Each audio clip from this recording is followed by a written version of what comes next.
Média. Média. Podcast. Média. Podcast. La cuisine et le tourisme, voilà un duo aussi inséparable que les frites et la mayonnaise.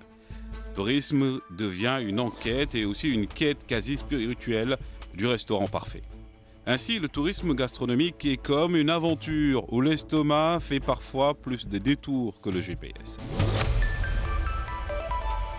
Alors aujourd'hui, chers amis voyageurs d'Afrique et du monde, nous vous amenons vers un voyage de l'art culinaire à la sauce sénégalaise avec Madame Rokhaya Sakho, entrepreneur culinaire et animatrice d'ateliers culinaires également, une dame qui s'y connaît en cuisine et aussi en tourisme parce qu'également faire de la cuisine, c'est visiter le monde et dépasser les frontières. Bonjour à vous et merci de nous servir de guide aujourd'hui.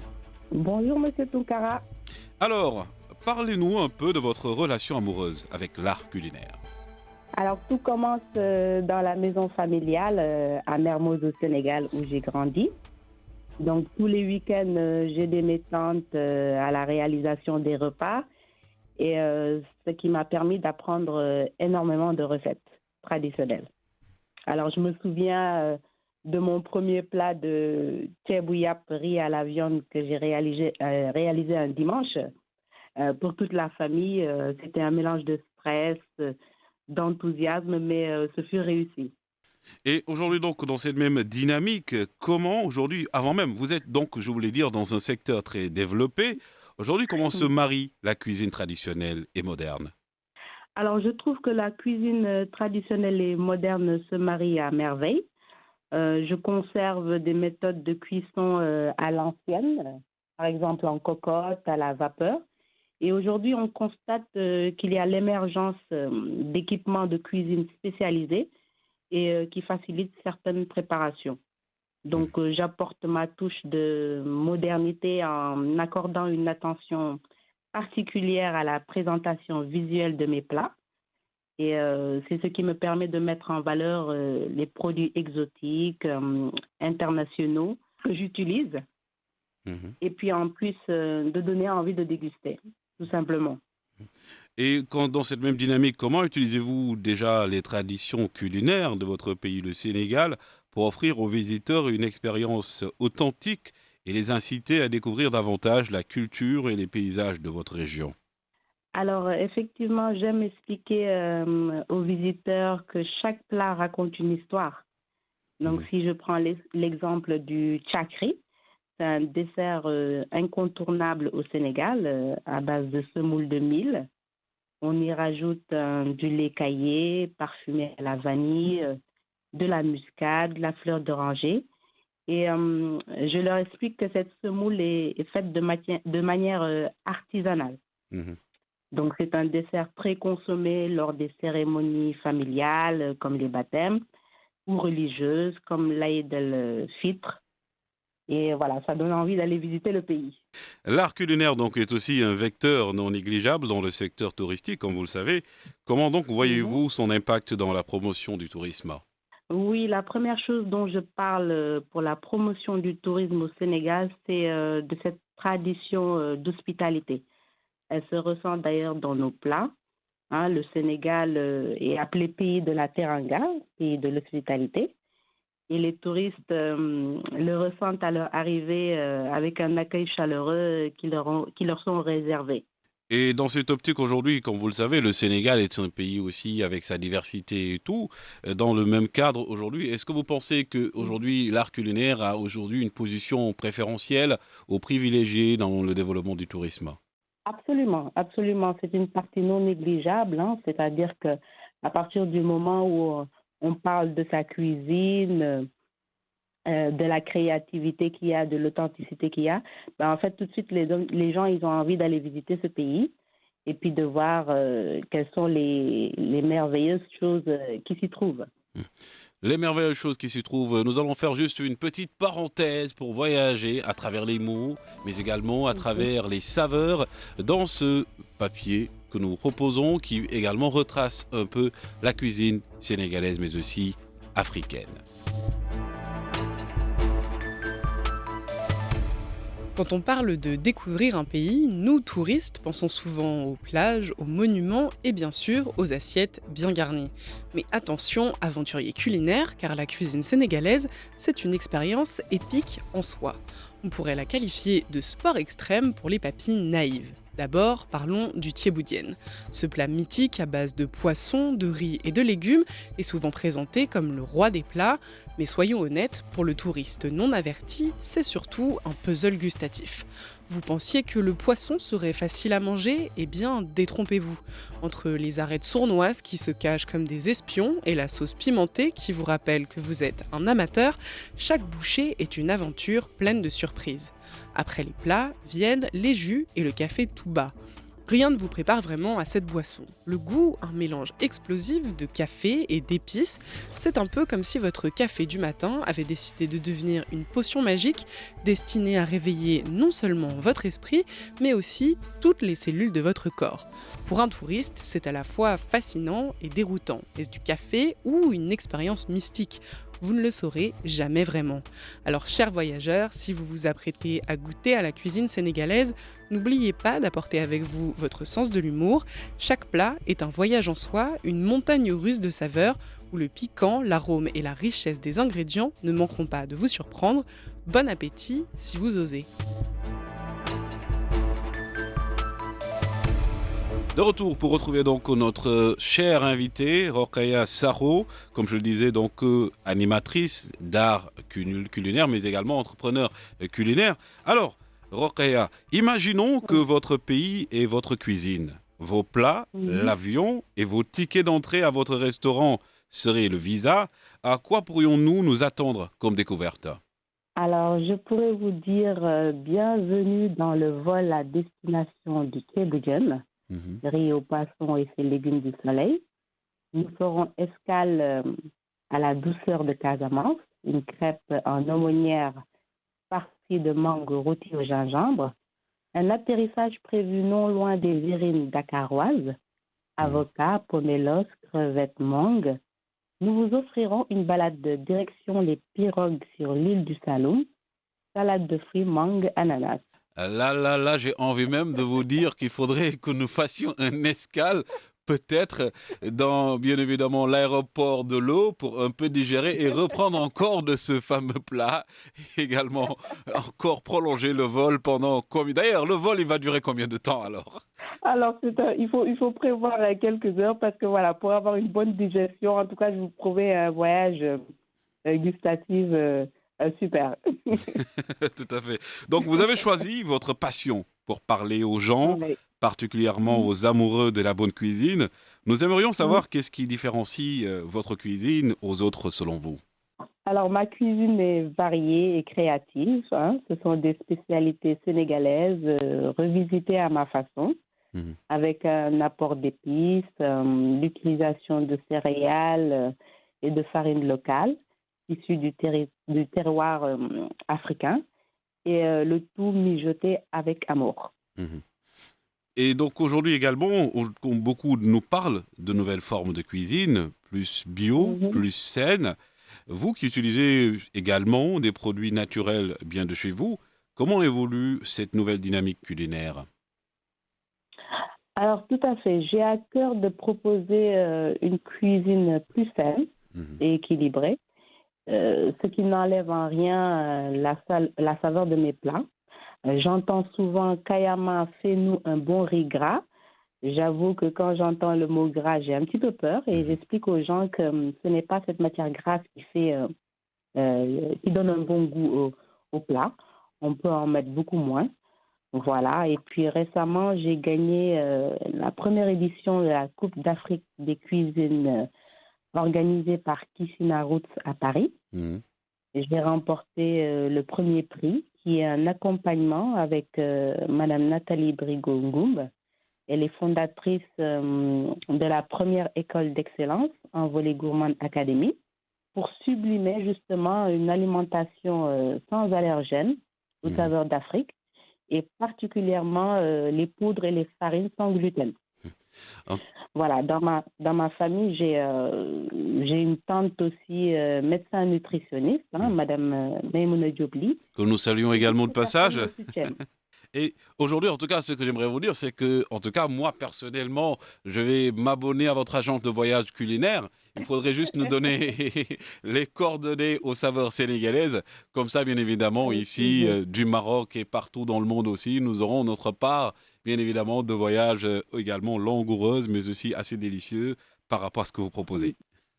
Donc, absolument. aujourd'hui encore, le tiaboudienne est considéré comme le plat national dans votre pays, le Sénégal. Mhm. Mais y a-t-il d'autres Ouais. saveurs que vous nous suggériez, bien évidemment, de découvrir? Oui, bien sûr, comme je le disais tantôt, il est crucial de diversifier notre alimentation. Au Sénégal, on consomme beaucoup de riz, mais il y a aussi le couscous de mil, le kéré, Mhm, le fognon, avec lesquels on peut faire de délicieuses recettes. J'ai en tête le fognon à la viande en m'inspirant du tchèbouyap, hein, riz à la viande et les légumes. mhm. Et aujourd'hui aussi, justement, pour vendre déjà la destination Sénégal, avez-vous des idées d'avenir pour votre domaine dans votre pays? Alors oui, je pense qu'au Sénégal, nous gagnerions à mieux valoriser nos produits, nos farines et céréales, avec différentes façons de les consommer. L'idée serait de mieux mettre en avant les produits bien de chez nous, favoriser le consommation local, Mhm. par exemple en restauration, en street food, voilà. Et dans le domaine culturel, chaque pays aussi a par exemple ses plats qui définissent un peu les événements du moment, les mariages, les fêtes, comme vous le disiez tout à l'heure avec l'Aïd el-Fitr entre autres. Si vous Mhm. deviez un peu nous expliquer très rapidement, bien évidemment, en fonction aujourd'hui des réalités sénégalaises, pour chaque culture, y a-t-il un plat plutôt bien défini ou bien y a-t-il quand même une certaine peinture culinaire donnée aux différentes ethnies du Sénégal par rapport au plat? Oui, bon, la première chose que les gens vont me demander, ça va être le tchéboudoun. Mais par exemple, quand on va dans la région de Kaolack, ils utilisent beaucoup le tchéré, le couscous de mil, Mhm, qui est un plat délicieux consommé pendant la Tamkharit, mais qui pourrait aussi être beaucoup plus mis en avant. mhm. Voilà. Et également, vous, en tant qu'aujourd'hui, comme je dis, je rappelle que vous êtes sénégalaise, mais vous êtes expatriée, vous êtes à l'étranger, Oui. vous évoluez dans ce domaine. Aujourd'hui, y a-t-il, par exemple, des jeunes comme vous, ou bien également des personnes comme vous, qui aujourd'hui rêvent bien évidemment d'embrasser ces métiers à travers votre partenariat que vous entreprenez plutôt avec beaucoup de structures, mais également à travers votre expertise, parce que vous venez de le dire quand même, vous êtes championne d'une compétition, Mhm. titre bien entendu reconnu. Est-ce qu'aujourd'hui, Mhm. cette fibre culinaire est en train également de naître autour de vous? Oui, absolument. À travers les réseaux sociaux, je suis en train d'ailleurs de tisser des liens, de faire d'excellentes rencontres. Cette compétition que j'ai faite à Paris m'a ouvert vraiment un carnet d'adresses, un large réseau. Et je vois qu'il y a beaucoup de jeunes justement qui s'intéressent beaucoup plus à la cuisine et à la cuisine africaine, sénégalaise en tout cas pour ma part, qui me représente énormément. Hmm. Aujourd'hui, Madame Sarro, nous sommes des touristes. Nous sommes des amoureux de la découverte. Nous sommes des amoureux également de la bonne nourriture, d'une nourriture plutôt. Disons par exemple que nous décidions de prendre votre vol, de prendre la destination du Sénégal. Déjà, par Mhm. exemple, arriver à l'aéroport Blaise Diagne, direction Dakar.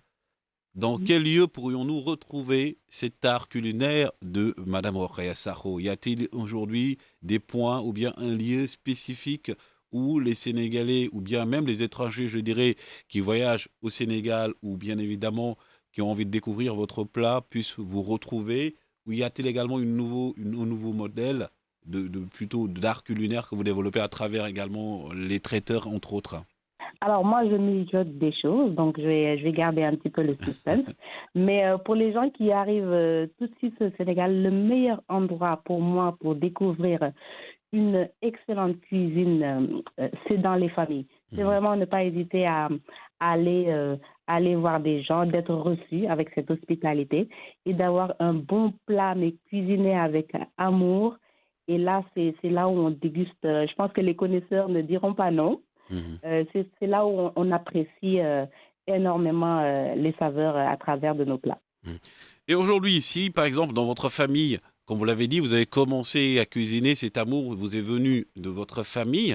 Est-ce aujourd'hui Mhm. à dire que la famille sénégalaise est une famille aujourd'hui dans la composition culinaire toujours, ou aujourd'hui l'enfance est au cœur de votre inspiration? Ah oui, tout à fait. Moi, c'est vraiment, comme je dis, le goût de la transmission. J'ai appris à cuisiner dans la maison familiale, chez ma grand-mère. J'ai pas hésité à poser des questions, à regarder comment elle maniait tous ces produits-là. Et je pense que c'est le meilleur endroit pour commencer à s'initier à la cuisine. Et après, vraiment compléter avec tout ce qui est formation. Il n'y a pas d'âge pour apprendre. Moi-même, je n'ai pas de formation en tant que telle en cuisine. J'ai un peut-être commerce international, mais justement là, j'ai envie de me faire former encore plus dans le domaine de la cuisine et acquérir les bases. Un touriste gourmand imaginaire, bien évidemment, vient de me souffler à l'oreille pour me demander, de vous demander, bien sûr, si aujourd'hui il avait envie ou elle avait envie d'apprendre avec vous à cuisiner. Y a-t-il un moyen d'échanger avec vous à distance ou avez-vous pensé, bien évidemment, à mettre en place quelque chose qui puisse vous permettre d'avoir cette interactivité avec, bien évidemment, ces gens amoureux de la cuisine, notamment de la cuisine sénégalaise? Absolument. Je réfléchis à pas mal de projets par rapport à ça. Là, déjà en présentiel, voilà, j'ai des ateliers culinaires. Maintenant, à distance, j'y réfléchis. Mhm.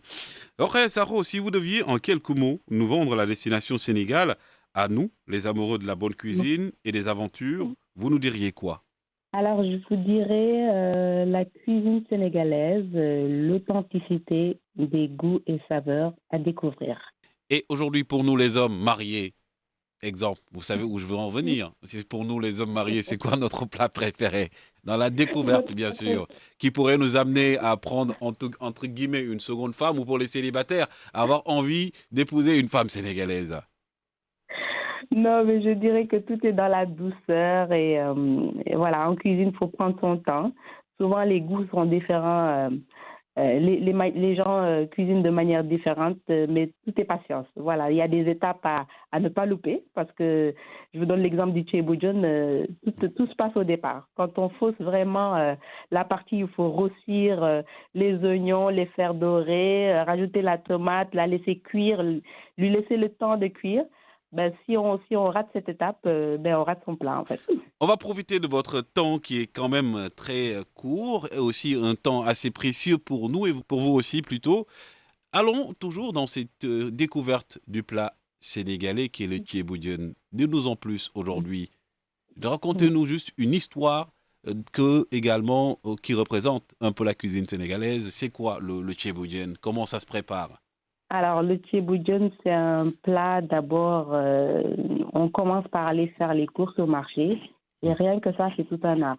Parce qu'on choisit vraiment son commerçant qui a des produits frais, hein, du bon poisson. C'est un plat à base de poisson. Donc, du poisson frais, des légumes frais. Hein, on choisit son riz. Et puis, voilà, on fait ses courses, on a tous ces ingrédients. Et arrivé à la maison, on prépare ça dans son laboratoire de cuisine, voilà, pour ma part.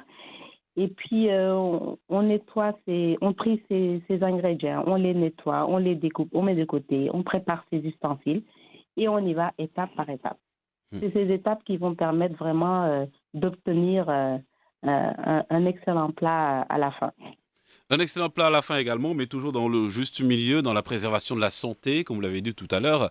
Aujourd'hui, quand on parle du Mm. Sénégal, aujourd'hui, la particularité du repas sénégalais, certains vous disent que c'est trop salé, d'autres vous disent que c'est trop Mhm. pimenté. Le juste milieu, selon vous, c'est quoi pour nous qui avons envie de Alors, découvrir? ici en France, on me dit souvent, vous faites des plats épicés, est-ce que c'est pimenté? Je dis non, non, non, on a des épices douces, mais le piment, il est toujours mis à part, donc il n'est pas question de mettre du piment directement dans le plat, sachant qu'il y en a qui n'en consomment pas. Euh, voilà, et puis par rapport à l'équilibre alimentaire, vraiment faire attention aux doses de sel. Moi, je préfère toujours laisser le soin aux gens de rajouter du sel s'ils veulent, mais de rester vraiment dans une touche achetée soft. Et puis, Pareil avec la matière grasse, voilà, je réduis et comme je l'ai dit tantôt, c'est pas ces matières qui font le plat en lui-même. C'est vraiment, par exemple pour du tchiboudienne, le goût du poisson, le goût des légumes qui auront mijoté avec ce poisson, avec voilà, tous ces mélanges de saveurs, c'est ça qui va sublimer le plat. Tous ces saveurs qui nous donnent envie de manger le plat sénégalais. Et il y a le tchéboudienne Pendembaï, mais aujourd'hui nous venons de découvrir le tchéboudienne Rokhaya Saro. En tout cas, avec vous, nous avons pu, amis également auditeurs, visiter le Sénégal dans le fin fond de sa culture et de son art culinaire à travers la minutieuse également construction du voyage, du début, de l'entrée, du restaurant de Rokhaya Saro, au plat en passant par le dessert. Nous avons découvert aujourd'hui que le Sénégal aussi, à travers ses repas, à travers son art culinaire, à travers Rokhaya Saro, est un pays à visiter et surtout, la culture sénégalaise, le repas sénégalais nous est présenté avec Rokhaya Saro. Merci encore à vous, merci de nous avoir servi de guide et surtout, merci de nous avoir donné également envie de goûter, de nous avoir mis l'eau à la bouche et je vous déclare que nous venons de porter plainte pour ne pas avoir encore mangé ce que vous préparez. C'est moi qui vous remercie, Monsieur Tunkara. Merci encore à vous, chers amis auditeurs. Aujourd'hui encore, vous pouvez dévaler vos bagages, direction le Sénégal. Rendez-vous est pris pour un prochain numéro dans votre émission Destination Afrique.